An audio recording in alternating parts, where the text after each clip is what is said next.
Hey folks, it's Cherish from the RocketJump Film School. I know what you're probably thinking, and yes, we are talking about emails!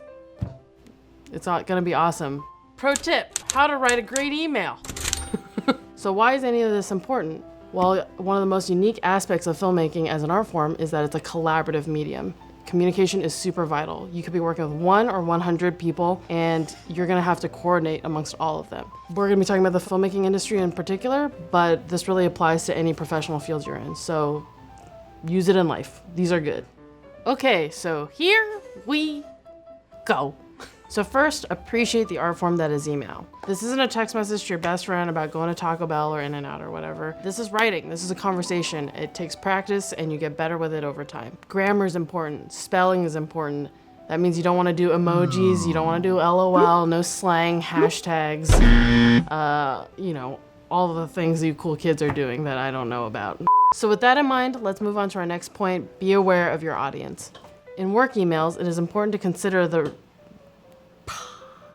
It's super important to consider what your relationship is with the person you're emailing. Say I'm a senior in college, I'm looking for some freelance production work. I'm gonna email this new contact I made to see if she has any opening positions on any shoot she has coming up.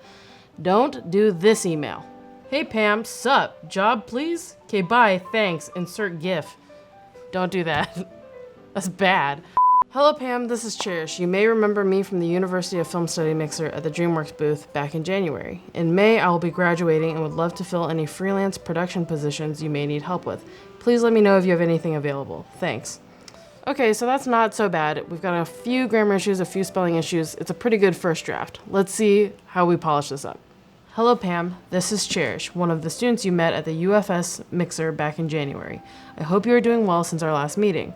As I mentioned, I'm graduating in May and wanted to inquire about any potential production positions you may need filled in the upcoming months.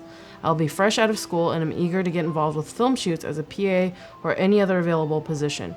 Attached is my resume/portfolio. Please let me know if you have any additional questions and I look forward to hearing from you. Thanks.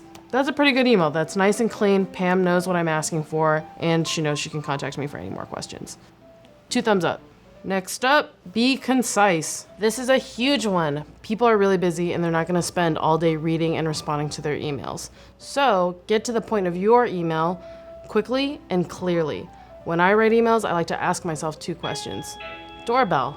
When I write emails, I like to ask myself 2 questions. 1, what is the goal of the email? And 2, is it clearly understood by the reader? So let's say I'm trying to arrange a meeting with a screenwriter friend of mine and I wanna get his feedback on a script I'm working on.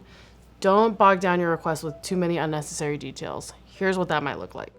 Hi Sam, happy Monday. How are we doing since we last spoke? I hope you're doing well. Did you ever see Rogue One? Crazy movie, right? What did you think about that one part with the robot? Would love to hear your thoughts. Anyway, I know you must be very super busy with your new awesome project, Teenage Mutant Ninja Boys. How's that going, by the way? But I was hoping to get some time with you. What the hell? There's so many adjectives in here. I don't even know what I'm asking anymore. Do I want to know more about Rogue One or do I want to take him out for coffee to ask about the script? This is very confusing. Let's bring it back to those 2 questions I mentioned earlier. What is the goal of this email and is it clearly understood? Let's do another pass with those in mind. Hi Sam, happy Monday. Hope you are doing well. We have to catch up on Rogue One soon if you've already seen it. I wanted to check in and see if you had any availability coming up. Would love to get your thoughts over coffee on the Dog Bud script I mentioned. My treat. I'm free Tuesday, February 24th through Thursday, February 26th, anytime between 12 to 5 p.m. Let me know if there's a time in there that works. Thanks and talk soon. That was better. Our tone wasn't too formal. Sam is still our friend, but we accomplished and addressed those 2 questions. What was our goal? And it was clearly understood. Good email. Success. Okay, let's talk about CC and BCC real quick. CC stands for carbon copy. It means that when you put someone on the CC line, their email addresses will show up. Anyone who's involved on the CC line, they'll all be kept in the loop on what's going on in the thread. They're not always expected to reply, but it's super helpful so that you don't have to forward emails to each other and bounce around information. CC, really good for projects that involve other people. And BCC means blind carbon copy, which means if you put someone on the BCC line, their email addresses will not show up to anyone else on that thread.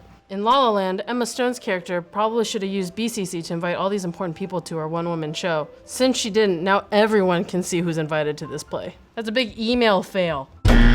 Anytime you have a large group of people where they don't really know each other and they don't want their information shared with a group of strangers. Again, their information won't show up on the email, so it's a great way to protect privacy. Another tip, don't fill out the recipient line until you're ready to send the email. Has this ever happened to you?